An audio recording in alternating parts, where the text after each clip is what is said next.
Welcome to the TryPod, where we break down the NRL every game, every week from a punting perspective. I'm Jacob Wynn. He's the Padonis. Tonight we are going to preview round 18. We've got some best bets.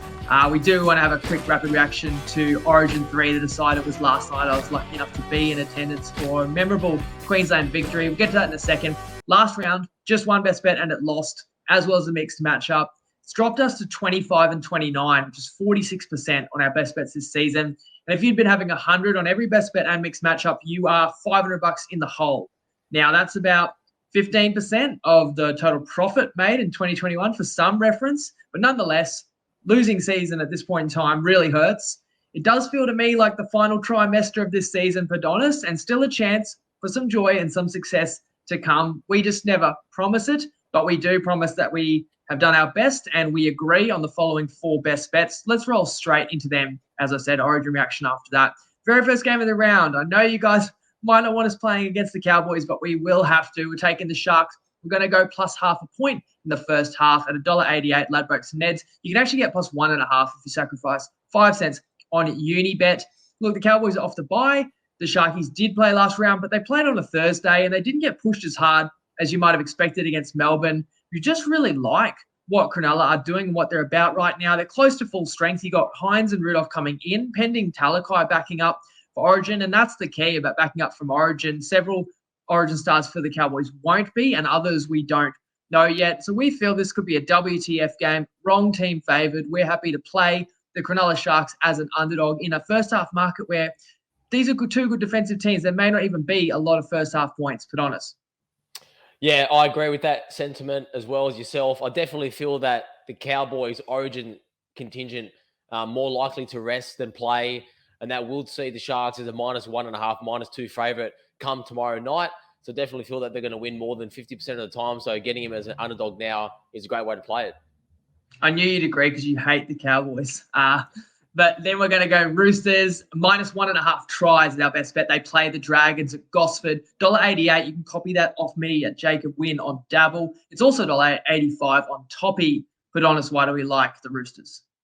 Yeah, the Roosters coming off a bye and off the back of a 4-game losing streak in what you'd say is a pretty tough stretch of opponents. You know, they lost to teams 1, 2, 4, and 6.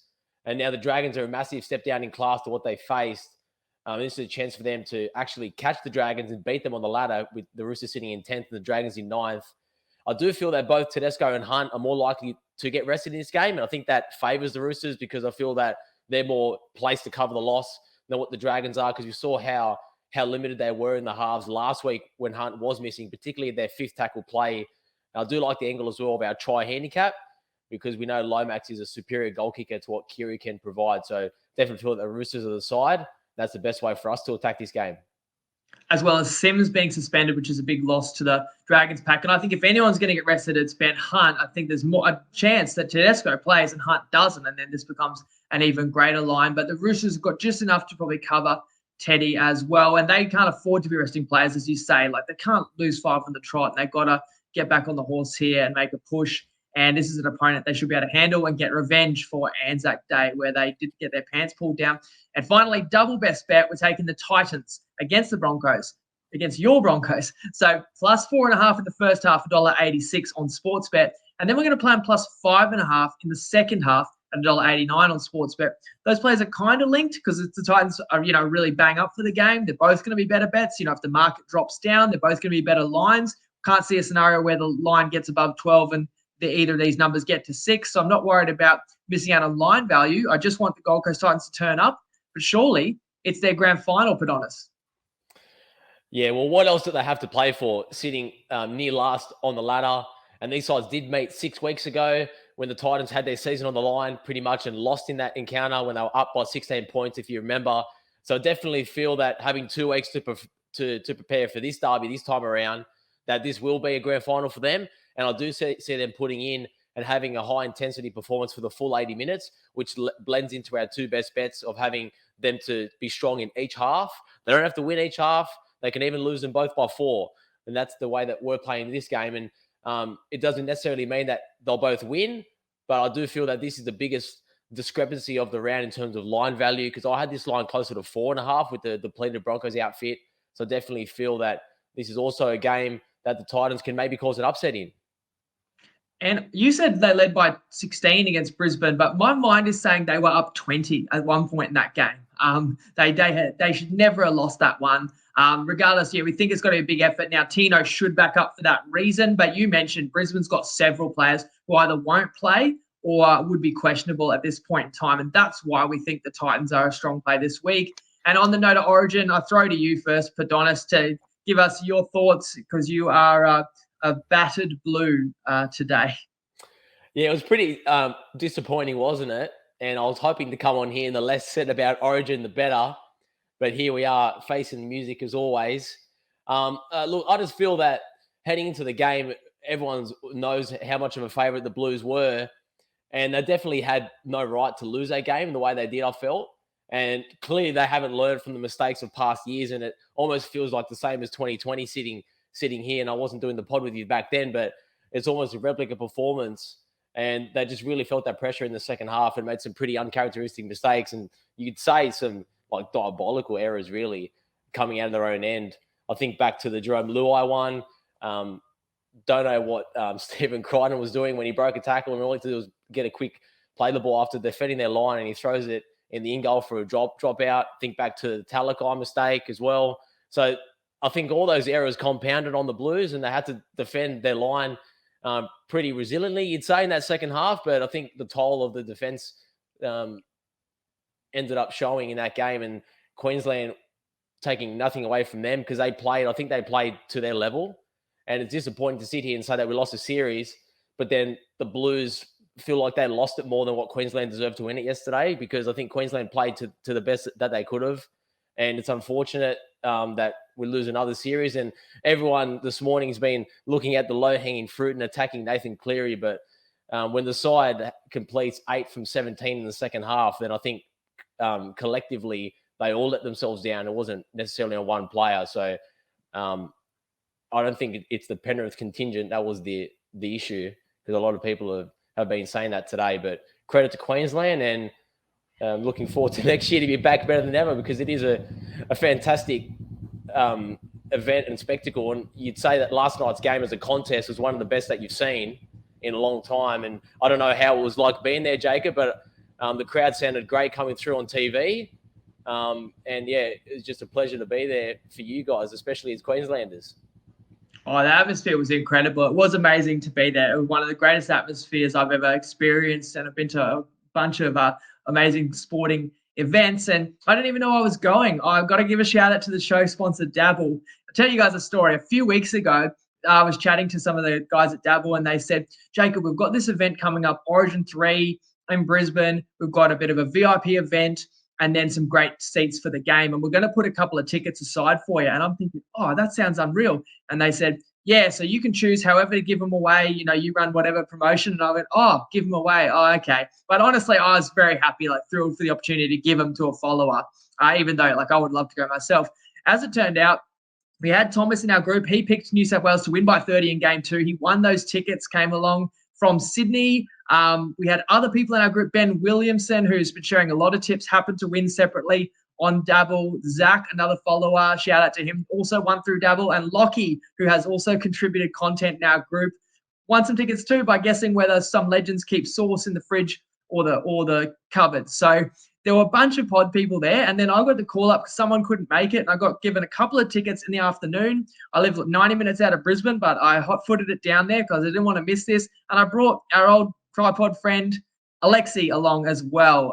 So it was a great night. And Queensland got a great start on the back of that amazing momentum as well. But then after being up 6-0, New South Wales got back in control, didn't they? They went bang, bang. They're up 12-6. Of course, carnage. The contact was immense, and 3 players were ruled out in the first 4 minutes, 2 of them Queenslanders. So Queensland had to go the rest of the game with only 15 men. So I was very worried when they were down a try. But what I've noticed in the last month, how many teams have scored a try on the stroke of half time and it been pivotal for the result. And it comes off the back of a Tupou error. And there's irony there. Doing there, Jacob? Tell me what he's doing. Well, the irony is that Tupou was picked in this team because of his prowess under the high ball, among other things. But that's one of the key reasons. And if he just didn't catch it, it would have either gone out the full or it would have gone straight out. It was drifting out. Look, it was a hard one, but you just expect to take that. You don't. You give Queensland a chance, and still Harry Grant does a pirouette with 5 seconds to go in the half, and then a grubber in behind that. You can say it's a deft grubber, but it's a ricochet. It comes off Luai's knee, and we know Capewell scores. That's huge. It gives Queensland so much momentum, even though they were still down. And then second half, it was a story of one team that made crucial errors, and you talked about those, but it was a story of another team that made the big plays. What about Hunt's 40-20? Ponga's try, like that's a superstar try. I called for him to be the guy to do what Cam Munster would have done had he been there. You look on the other side, New South Wales nearly coming up with that huge play. They were down 4 with about 10 minutes to go, and Cleary executes this rifle low dropout. If they get the ball back there, they can get on a roll. They're going to throw everything at Queensland. Val, a miraculous save to keep the ball in Queensland's hands. I think that's what they go on to. They go on to mount more pressure, and time was obviously the enemy of New South Wales. And that's the fine margins. That maybe New South Wales could ride the back of that, maybe still win the game. Nathan Cleary is the hero. He's the player of the series. It is a shame that goes by the wayside because we did have 11s on him. And what else went by the wayside? My $3 toppy tip. Because I think we had about 7 or 8 different players scored last night. The margin had to be under that. Well, it was a 4-point game, and it was New South Wales attacking at the end. And then, of course, we know how it ended, the Hunt play that extended the margin to 10, which actually cost us the toppy play. But I got to be happy for him. I think everyone should be, really, what he's been through in his career. And he's been absolutely unbelievable for Queensland last few years. He's been player of the series for Queensland twice in a losing series. He was probably close to being their best player last night, but Carrigan is an absolute animal as well. And I thought Ponga had an outstanding season, series, I should say. Series. And I want to make one more point. I posted this on the group. What about Freddie's coaching stats over the last 5 years? I think there's a strong argument you can make that New South Wales had the better team every single year. Go back to when Freddie took over. That was the very same year that Cronk retired from rep footy. Slater was injured game 1. Cameron Smith retired that season. So it was a full changing of the guards when Freddie came in. They only narrowly won the series in 2018. Queensland has won series when they had no right to. You drew the parallel to 2020. The funny thing is Queensland had no right to win the 2020 season with who was available at the end of that COVID-affected season. But in game 3, Queensland was a 6.5-point underdog in 2020. Last night, Queensland was a 9.5-point underdog, so an even bigger upset in the decider last night. Freddie only 40% against the spread. I think New South Wales have been $1.90 or lower in every game. I loved someone to prove me wrong there, but I've looked back at every game. The highest odds they've been is Pick'em, and they've been a clear favourite at least 13 times out of 15, and they've only won 8 of those games. So, I feel like the talent's there, but you've got to look at the coach. I mean, do you think he goes around again, Padonis? And any thoughts on the last 5 years only coming away with 3 Origin Series wins when you guys were the ones that were supposed to be beginning a dynasty? Yeah, I think it's a tough one for Freddie, and I definitely feel that it's more likely for him to be on the outer than stay on next year, because I think last year he was blessed a bit by the form of Turbo and Mitchell, and that got us through. And then the year before that was the start of the Penrith dynasty. So I feel that he's sort of ridden the back of the success of those guys at Clubland, and not necessarily putting in tactics and game plans to get the best out of the players himself. And he's talked more about bonding and getting together as a group, and that's been his focus over the last 5 years. But then you hear all these stories come out that there's still player rifts, and look at Campbell Gillard as one of them, for example. So has that really worked, and that strategy worked? I'm not quite sure. And you'd argue some of the selections that he made last night, and I know that it was a lose-lose scenario for him, because if we won and we changed it, then everyone would have been saying that he should have kept the same team that won. But then the 2 players that I'm talking about in particular, Crichton and Talakai, and the contentious one leaving out was Jack Whiten, because he was a big player in game 1 for us.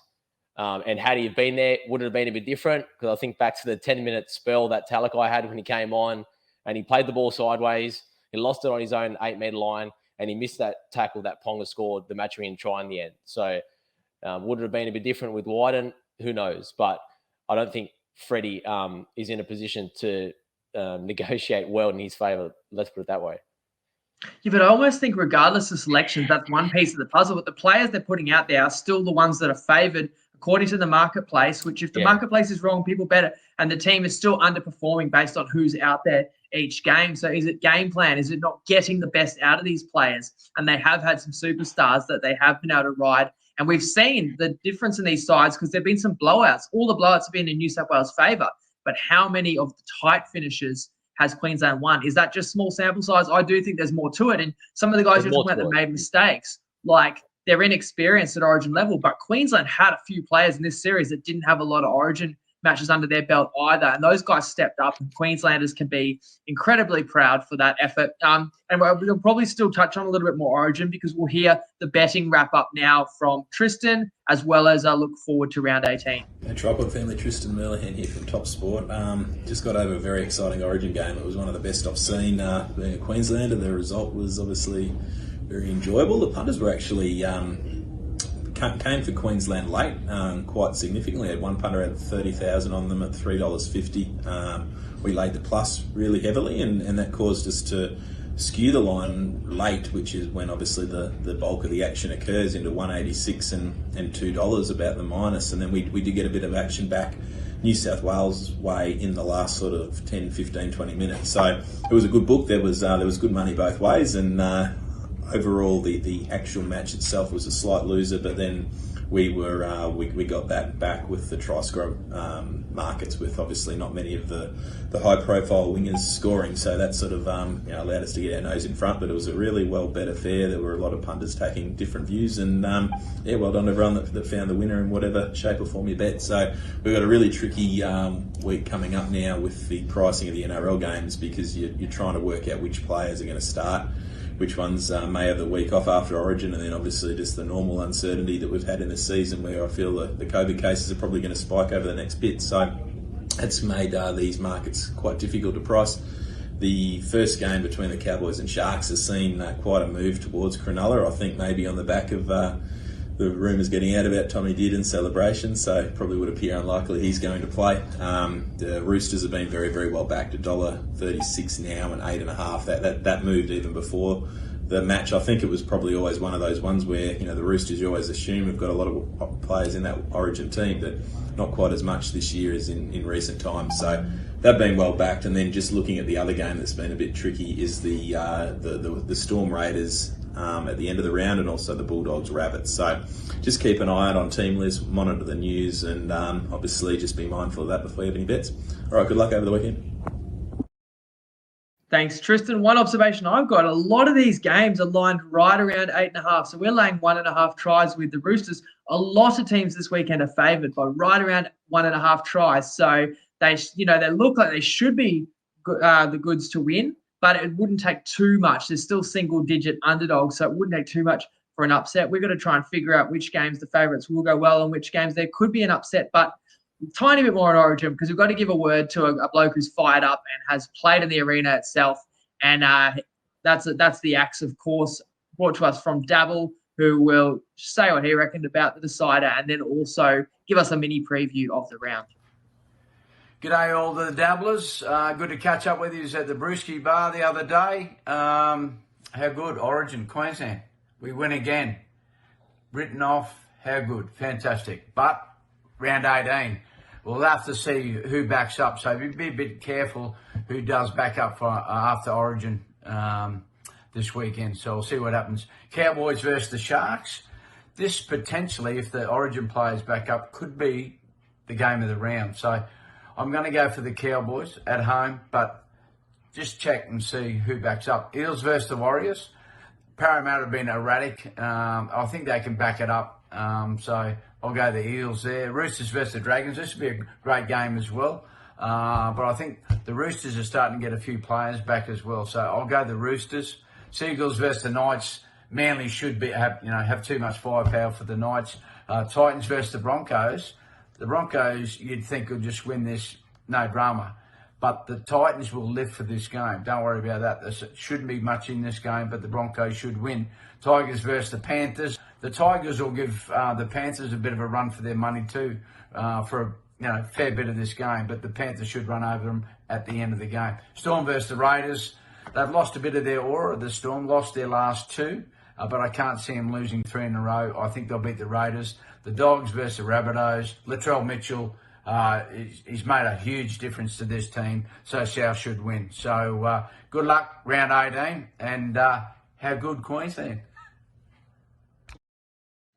He loves it. All right, I'm going to let you do most of the talking too. I've got a pretty sore throat after last night. Cowboys host the Sharks, as we know. The Sharks are slight underdogs, plus 1.5.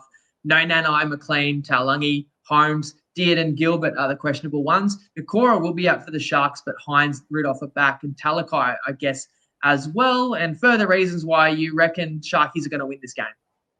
Yeah, so we touched on it at the top, and where this line closes, I think, ultimately depends on the status of those Cowboys Origin players. So I think at the moment it's set somewhere in the middle.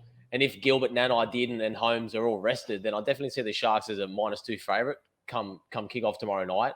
And conversely, if they're all backing up, then this will probably go closer to 3.5, somewhere in that range, with the Sharks being a 3.5-point underdog. But after hearing what Todd Payton's been saying for the last few weeks in his commentary, I definitely feel like he will take the cautious approach here.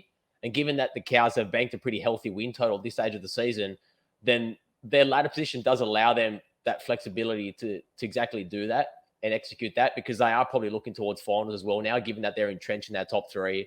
But the Sharks, on the other hand, are sitting in 4th, but there's a few people nipping at their heels, and they only get stronger this week with Hines and Rudolph returning from COVID. And I feel that typically there might be a slight career in some of those players when they come back from illness, because you're not sure how some players recover. But with a 10-day turnaround from when they tested positive, I think that they'll be good to go here. And we're going to see Hines well rested, because he did miss last week. He touched on it as well. They got an 8-day turnaround from the Melbourne game, which wasn't necessarily taxing on the players. And we have to admit that the crowd probably going to be raucous tomorrow night on the back of what we saw last night with all the Queensland support there. So it's still going to be a difficult place for the Sharks to go to and win. But I just feel that they're resilient and they're experienced enough to deal with that pressure. And I feel that they're going to win this game more than 55% of the time. And we do get the chance as well that they can start a favourite. So we have to take them as an underdog now. And if you do like the Cows, then I'd suggest waiting. But the way that we're playing this is to take the Sharks now. And the thing is, the Sharks don't actually have to win the game. And catching that hook in the first half, it can be level. And then we don't even mind what happens. And you just reminded me too, it was only about 12, 13 months ago that there was an Origin game played in North Queensland, and the Blues beat the living life out of Queensland, a 50-point win. That same Queensland team come back and win the series this year. So sorry to keep rubbing it in. But look, the Cowboys, you're right. Like before this season, if you would have said they're going to finish top 4, potentially top 3, top 2, it would be such a great achievement. But now that's a given. They know they're definitely going to be there. Now it would be a failure if this Cowboys team finishes top 4 or whatever and loses a couple of finals games and bows out. Now success for this team based on what they've built is to win finals games. And that's why their focus has to be halfway looking to September. And look, the Sharkies as well, they're nicely poised. They're a side that really wants to cement their spot in the top 4 as well. And it was questionable because they had this really tough run of opponents coming up. But like Storm didn't end up being as tough as what we thought. And now the Cowboys have got a few of their best players out. So it's working really well for the Sharkies. And I think they're going to take advantage of that. And I think it's going to still be a cracking game because it's still got a lot of respect for the Cowboys. And they're not going to give Cronulla anything easy. But I just like the way that this Sharks side is balanced. And I think you get a boost when you get a big win. And, you know, your star half didn't even play. And now Hines obviously can lift them again. And they can get this road victory, I believe. So I like our play in that one. Following that one, we've got the doubleheader Friday. So the later game Friday night, I don't know why. Why wouldn't they want Cowboys Sharks as like the main game on Friday night? Am I reading that right? That it's Eels Warriors? It's primetime Friday night? Interesting. Yeah. Okay, well, the Parramatta Eels are at CommBank and they are 17.5-point favourites. Parlo, I think that he goes by, is named to back up, but no Madison yet. The Warriors will get back Reece Walsh. They're off the bye as well. They're off the emotional homecoming. They've lost with Tennis Lesniak, and they have got a couple of COVID cases. Stacey Jones needs to test negative to be able to coach. Tavanga, I think, same story to play, but I think he has got time to still do that. We don't have a play on this game, Padonis, but any leans or major factors?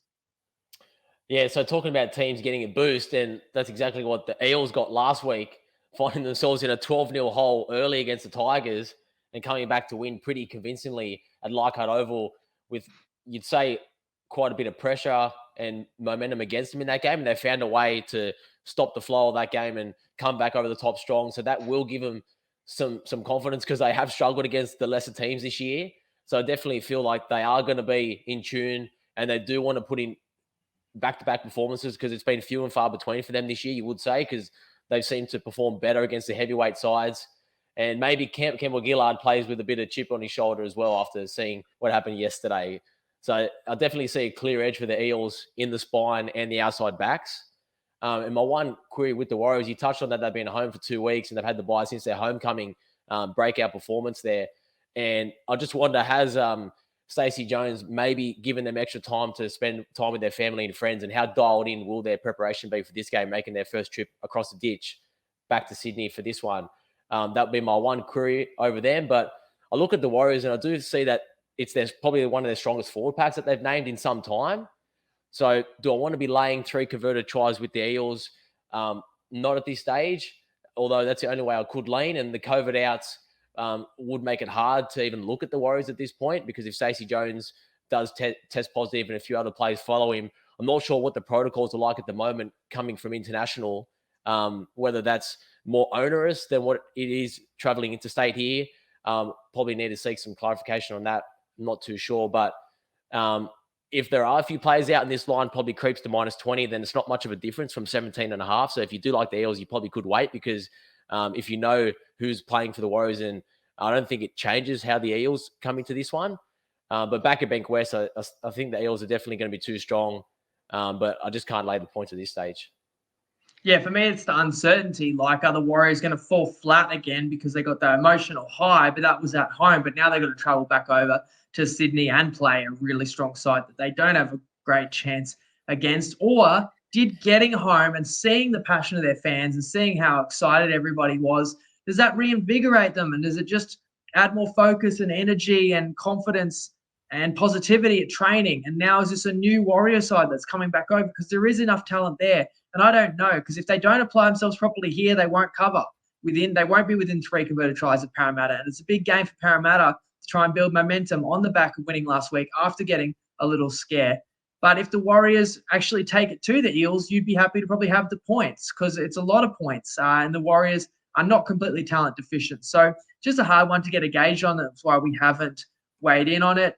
Saturday, the Roosters play the Dragons. You know, our best bet is -1.5 tries. The line is 8.5 with the Roosters favoured, and it's a neutral venue game at Gosford. So Roosters have named all their reps, although Collins won't be able to play after the concussion. But Teddy, Tupou, Crichton all play big roles, are all named. This Roosters side is $2.50 to make the 8. So there's no luxury to rest. And a notable absence, I thought, was Keary not being named in the team this week, because when he didn't play last game, I thought, oh, that's just being overly cautious. They've got the bye. You know, even if he would have been sweet, just give him that 2 weeks off to be totally in the clear. But he's not back now. And now you don't know if he'll be back at all this season with the repeated head knock stuff. So that does mean Joey Mano will remain at 5'8". Dragons are in a similar boat in that they're desperate. They're fighting for a top 8 spot. And Hunt is named, and, you know, he just poured so much into that Queensland win. Like, it's going to be a tough one for him to back up from. But we'll see. Ravalawa did his hamstring against Brisbane. He's out, and Sims suspended. Additional reasons why the Roosters are the side here, even though, you know, it's not a true home game. And, you know, both of these sides are on the outside of the finals and trying to claw their way in.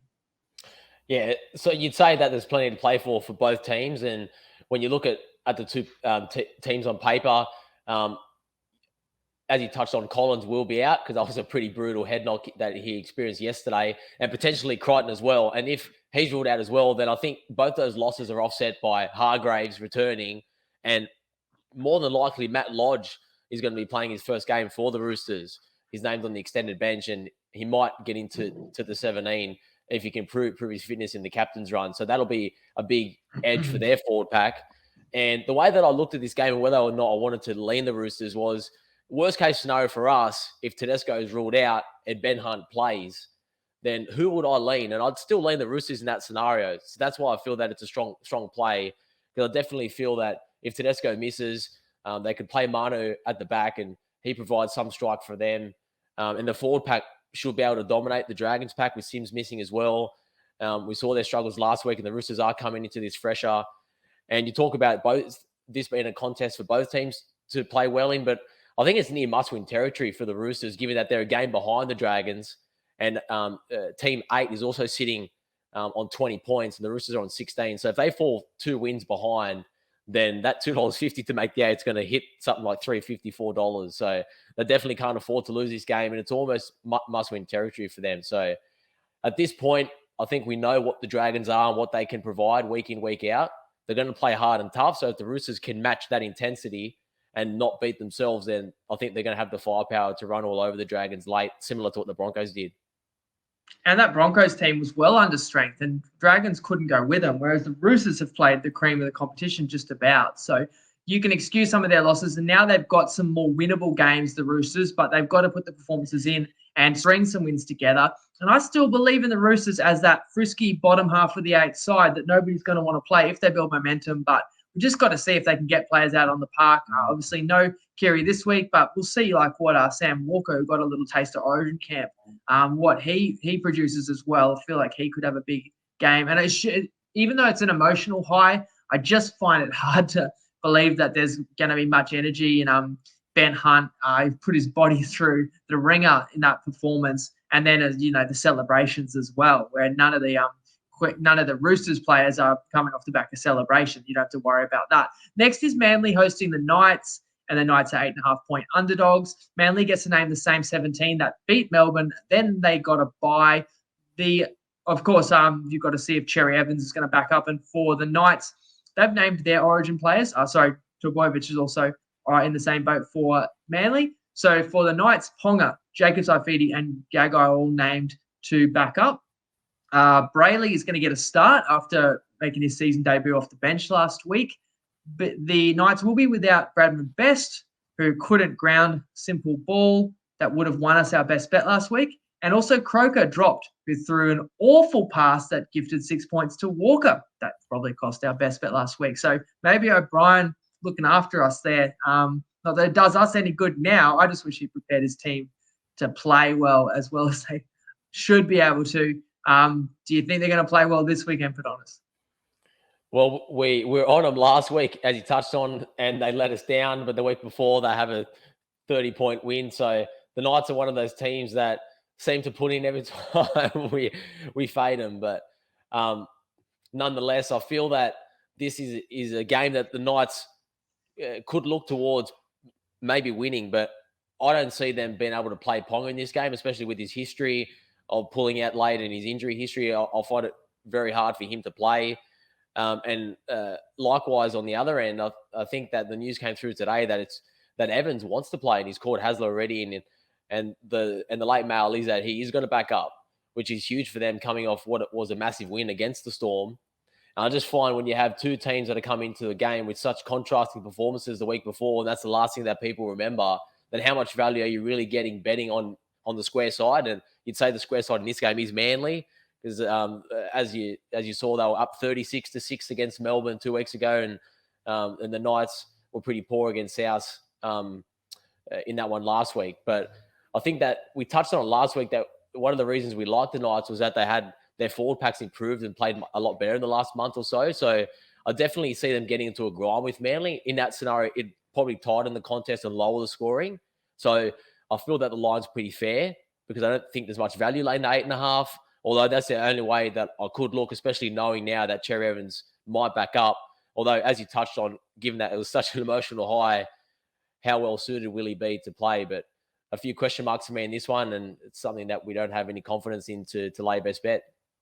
That's what makes it tough. It's arguably the best player on each side, and they may be and they may not. They may be 100%, they may not be. But even though you would say, like, everyone's just going to take Seagulls either head-to-head in their multis or lay the points or 13+ or same-game multis, right? But it's a square side, but it's probably the only side I would lay because at least I know that's a focused unit. That's a team that's still got belief, and that's a team with a half-decent coach. And I don't know if I can say any of those same things about Newcastle, but they have got the ability to make this a grinding affair where could actually feel like quite a few points to overcome. So with the uncertainty, we move on to a game we've actually gone double best bet on. Titans versus the Broncos at Cbus.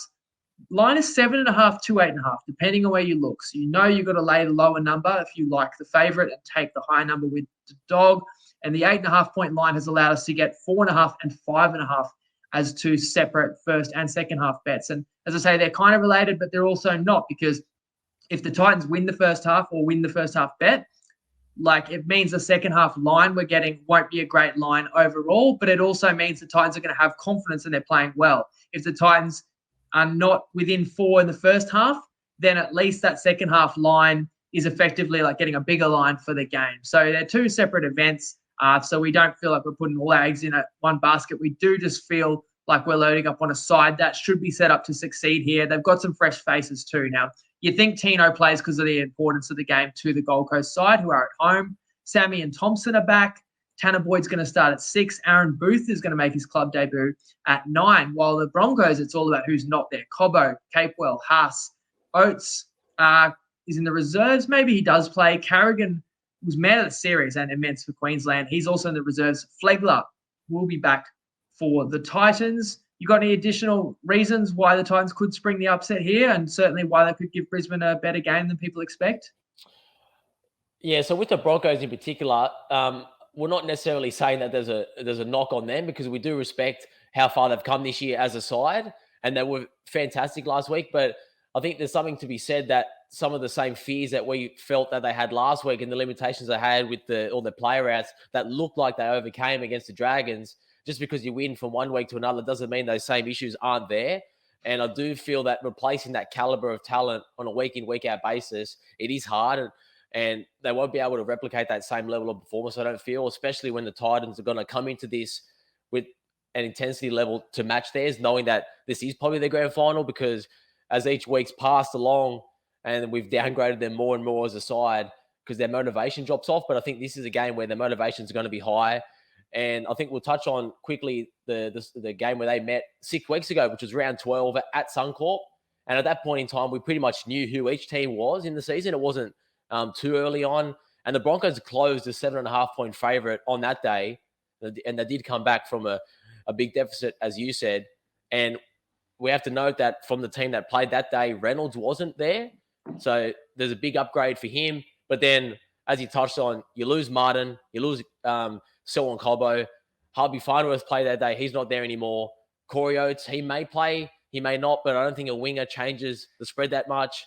You're missing Haas, Capewell, and Carrigan as well. So I feel that those player outs are definitely significant for what the Broncos can produce. And I had this line set at 4.5, and currently, as you touched on, it's sitting around 7.5, 8.5 across the market. So based on a line of 4.5, you get a half, and second half line around 2.5. So it's a pretty big edge to get an extra 2 points based on my model, and you feel the same way. So it's definitely something that we're going to grab, and hopefully the Titans can put in a full performance for us. Now, Pat Carrigan is such a stud and a leader as well, and he could play. So we can't say he is out for sure. We're going to be hoping he is out. But overall, the Titans, no excuses for them, and they're off a bye while the Broncos played the last game of round 17. So enough reasons for the Gold Coast to make a good contest of this one in what's been such an underwhelming and disappointing season for them. And we're going to use that in our mixed matchup as well. If we're taking two best bets on a game, then we like the prospects of the Titans. We're just going to simply do Titans to score more points than the Dragons. And that's 220, and you can have up to 200 on that on Toppy. The promo code to join Toppy is TryPod with a Y. If you would like to, both these teams are predicted to score right around 16 to 18 points, the Gold Coast and the Dragons. So we think the Roosters, one of their strengths is their defense. And we think, especially you don't know if Hunt's going to play or whatnot, we think they can restrict the Dragons. We won't need too many points from the Titans. And the thing about Brisbane as well, even when they had quite a few of their key players out, they were not afraid to play expansive footy and throw it around against the Dragons and play an open style game. And so that could be the case again. I think it could be a more open affair Saturday night on the GC. Move to Sunday. The Tigers host the Panthers at CommBank. Panthers are 8.5-point favourites. For the Tigers, Hastings is moving to lock. So Dewey's going to play 6, Brooks slides to 7. Tamau meant to be back, we'll see, because he has been kind of scratched even in games he's been named sometimes. Marmalo is also back.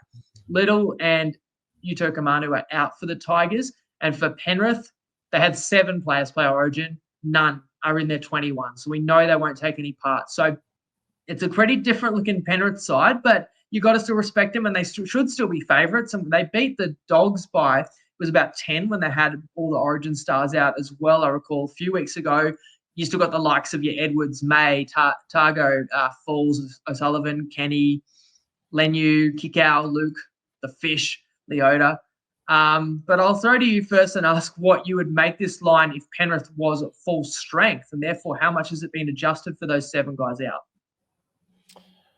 Yeah, so assuming Penrith are at full strength with all the Origin plays in, I had this line closer to 30, wow. given that this is a neutral venue. So I definitely feel that the outs are probably worth 20 points. So I had this line set at 9.5, closer to 10 myself. So I would lean to the Panthers at this point in time, because I've been sitting here scratching my head thinking, trying to understand this Tigers reshuffle. Because I don't feel that Brooks was the one that should have been retained in the halfback spot, given that Hastings has probably been the Tigers' best player this year, and he's been a leader and organizer for them. So it'll be pretty interesting to see how he fits in as a new combination at lock there against a pretty ferocious line speed that the Panthers do have.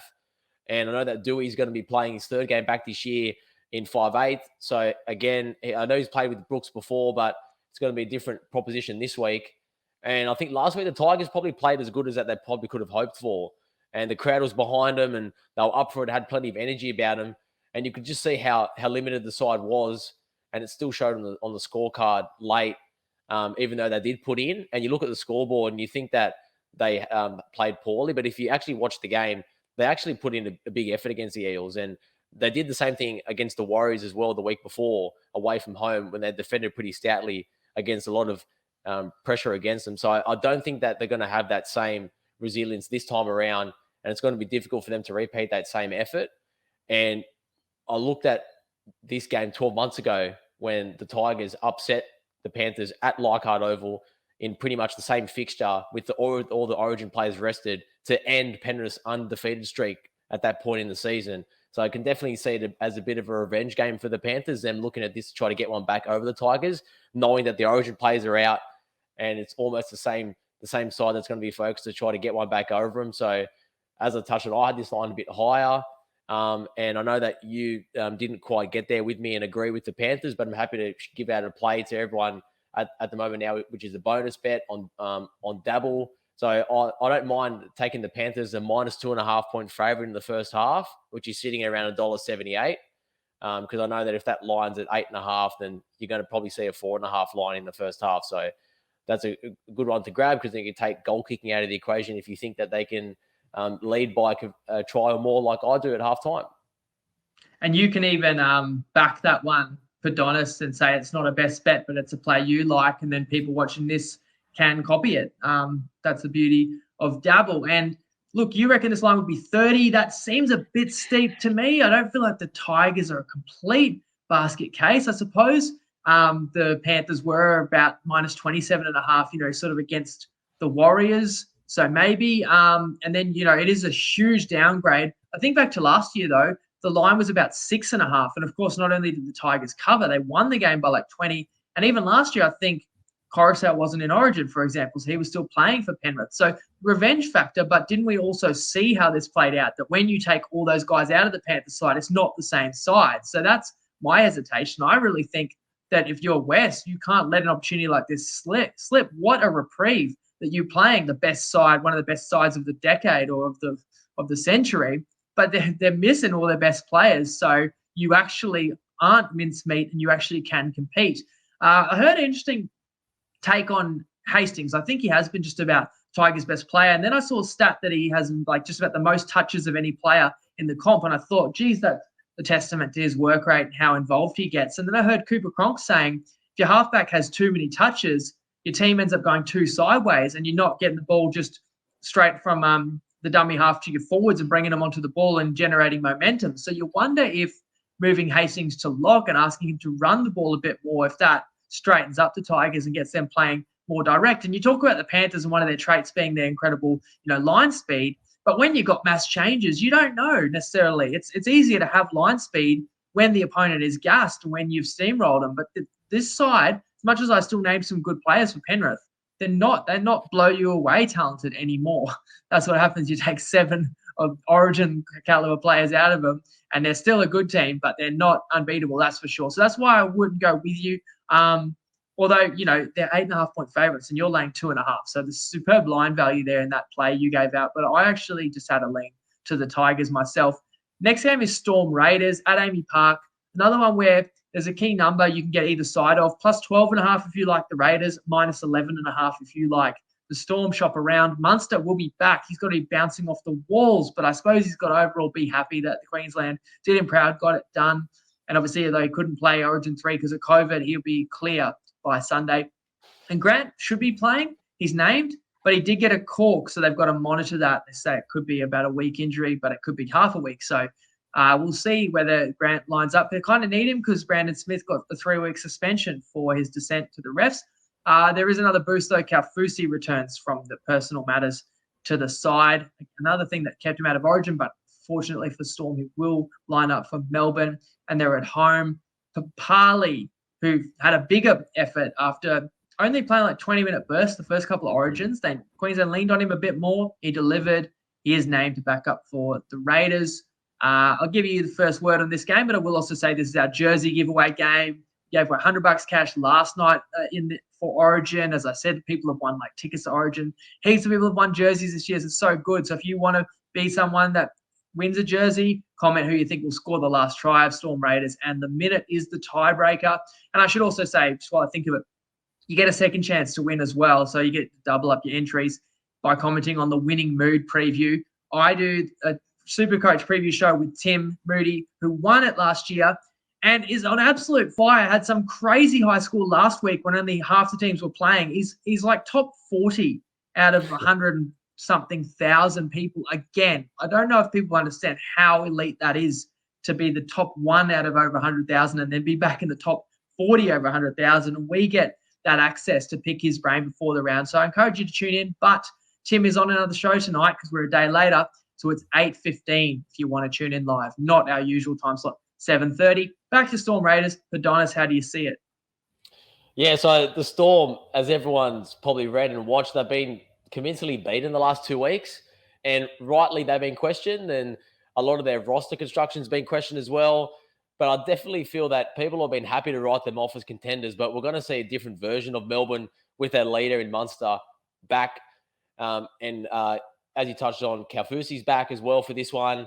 And I do feel that Grant will play pending the call because I think his minutes were pretty limited yesterday. He only played just under 40 minutes because Ben Hunt played the majority of the game. So if that call comes up right with Smith suspended, I definitely feel that Grant's going to play.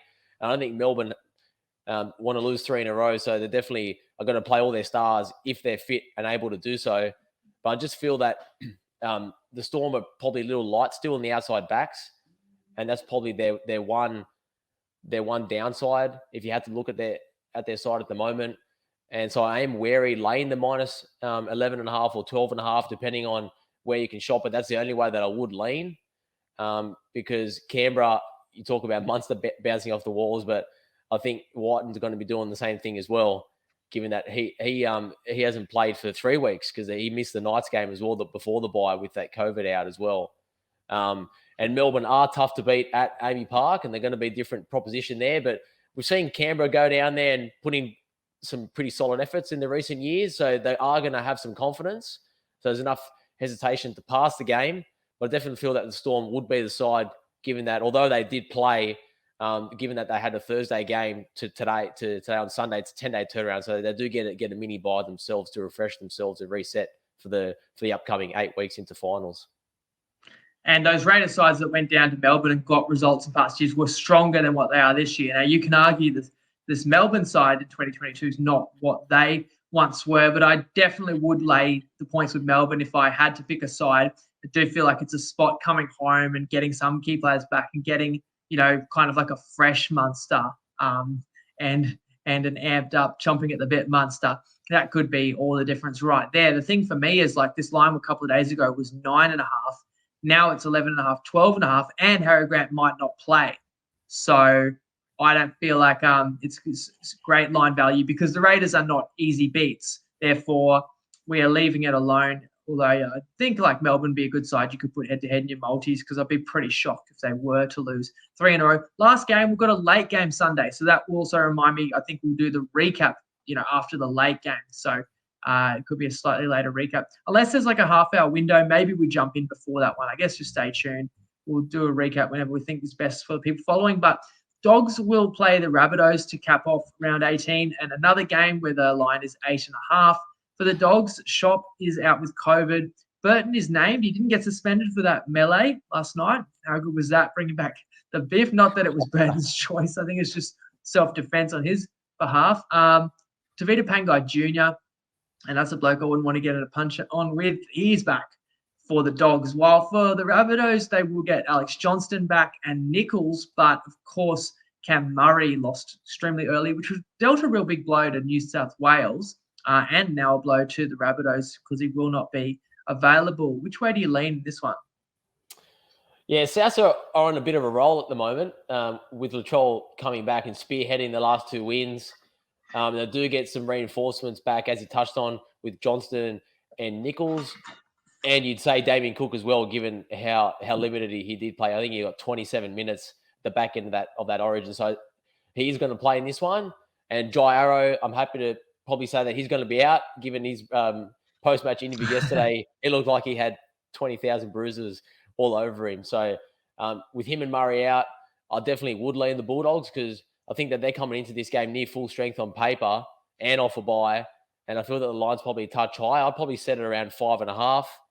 But the problem with leaning towards the Bulldogs at this stage, as you touched on with the news of the last 24 hours with Short testing positive for the Big C, that if you do take the Bulldogs now and there's a risk that more players fall into that category, then you're going to get a seriously worse handicap than what you're taking the Bulldogs with now. So it's a stay away at this point. And if you do like South, I'd probably lay the points now. And if you like the Bulldogs, then you just have to just hope that you don't get any further injuries on their part. Simpler times it was when we didn't have to worry about any player could be ruled out of any team at any time. But that's the world we live in, and it hasn't really helped us at all this season, certainly not as much as it's hindered. And that's the big thing with the Dogs. You may talk yourself into them, but then you may suffer that. So that's like kind of the risk you take and not a risk we were prepared to take. And I thought, one hand, the Rabbitohs performed really well with all the guys that were out. They took it to the Knights and they ultimately outperformed them, and they out-toughed Newcastle. On the other hand, the scoreline flattered the Rabbitohs because of how inept the Knights were and how feeble they were and how they just let the game slip out of their grip and wasted opportunities throughout the middle stages of that game when a decent side would have built a double-digit lead, which Newcastle did, and actually carried on and played with a bit of heart. So does that mean Rabbitohs maybe aren't as good as we think, and then they've got the more origin players either that are going to be out or questionable as well? So I think I lean Dogs if you're telling me no one else is affected by COVID. If they get more outs, then you probably would expect the Rabbitohs could win, and they could win this pretty well. So stay tuned for when we come back and recap live. But you've heard our thoughts on all the games. Please share yours with us as well in the comments. You've heard our best bets. We'll see how we go with those. We've given you a mixed matchup. We'll probably find a multi or two in the next couple of days. So that's where you'll find it across all social media. I'm actually going to make a commitment. If anyone wants to go on TikTok, I don't even know what we are. I think at TryPod_betting. I'm going to try and build up the pod presence on TikTok as well. So I'll do some unique videos to preview games and any extra edges as well. Plus, of course, if you're on Dabble and you're following us, anything that we like and we shoot out, you'll get it. Like, I did give out a winner on Dabble last night and shout it to the Axe because I just copied Trevor Gilmeister's rocket bet, and that was $6 odds for one of 3 players to score the first try, and Val Holmes was one of them. So that did cash. That was another positive start to a game. It ended positively as well, Padonis. What a great result. Famous Queensland victory. Written off, best player, ruled out a few days before. It doesn't matter how good. But thanks for fronting up, even though that's got to hurt a little bit. now all our focus can just turn to the NRL, and I really hope we can get on a roll by having a winning round 18. Good luck if you're following us. Good luck with all your own punts as well. Always do it responsibly and Lego.